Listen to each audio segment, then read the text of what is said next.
На саммите Европейского политического сообщества встретились два разных взгляда на будущее Европы.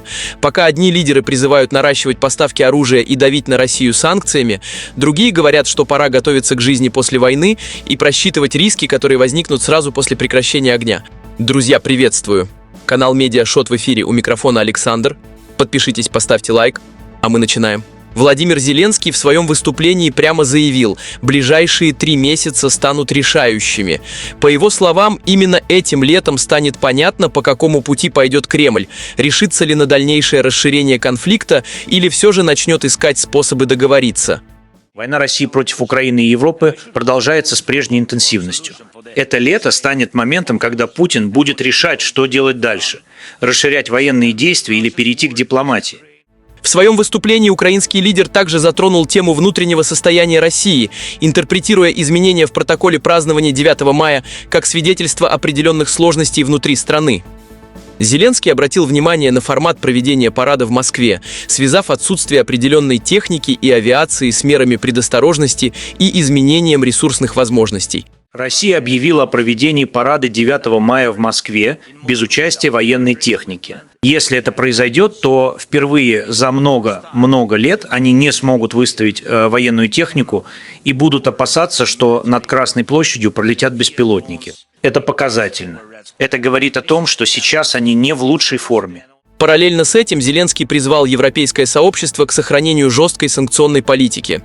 По его мнению, обсуждение возможности смягчения ограничений может быть расценено российской стороной как признак ослабления единства Запада, что в свою очередь может привести к затягиванию конфликта.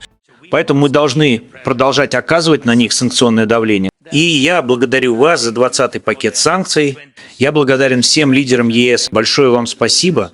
И особенно за санкции против российской нефти, против военной промышленности и российских банков. Мы должны продолжать оказывать давление. Мы должны подтолкнуть Россию к дипломатическому решению. Пожалуйста, выступайте против любых идей об ослаблении санкций. Это важно. Вопрос технологической независимости Европы стал еще одной важной темой выступления.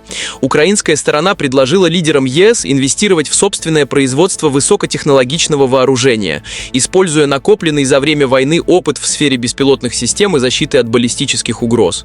Я считаю, что Европа должна быть в состоянии производить все необходимое для защиты от любых баллистических атак и других видов оружия. В противовес акценту на военном сдерживании премьер-министр Словакии Роберт Фицо представил иную прагматическую модель. Несмотря на напряженность в отношениях с Киевом, Братислава подтверждает готовность к межправительственному диалогу, мотивируя это необходимостью поддержания стабильных соседских связей. Фицо анонсировал совместное заседание правительств Словакии и Украины, которое должно состояться до конца июня. Мы соседи, и я должен иметь хорошие, повторяю, очень хорошие отношения со всеми соседями.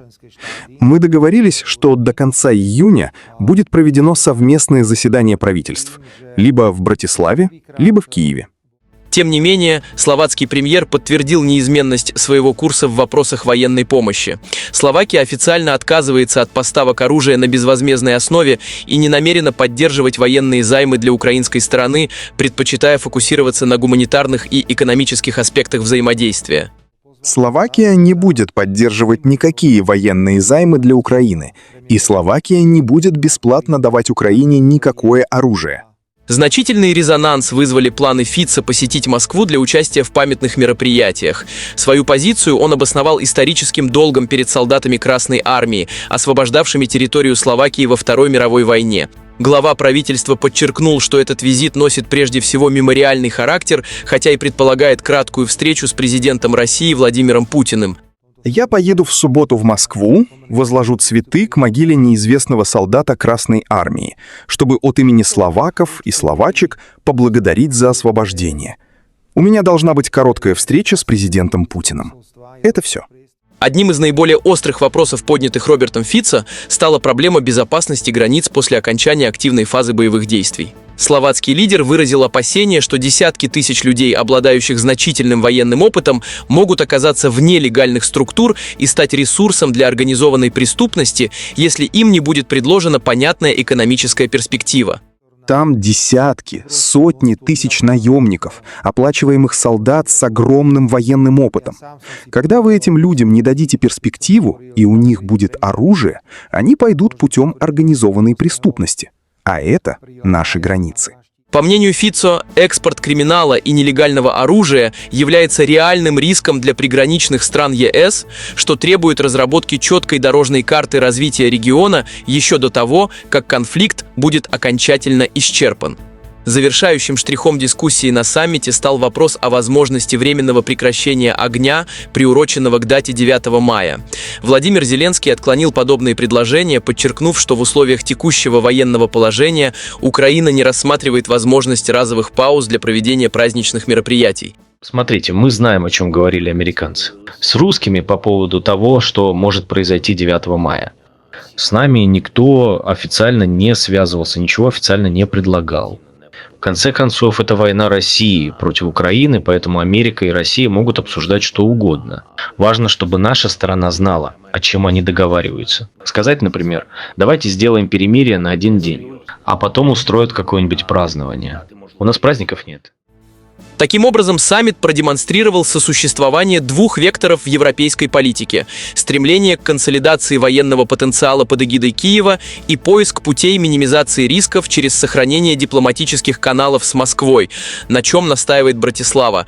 Пишите, что думаете в комментариях. Подписка, лайк, вы знаете, что делать. С вами был Александр, скоро увидимся. Всем пока!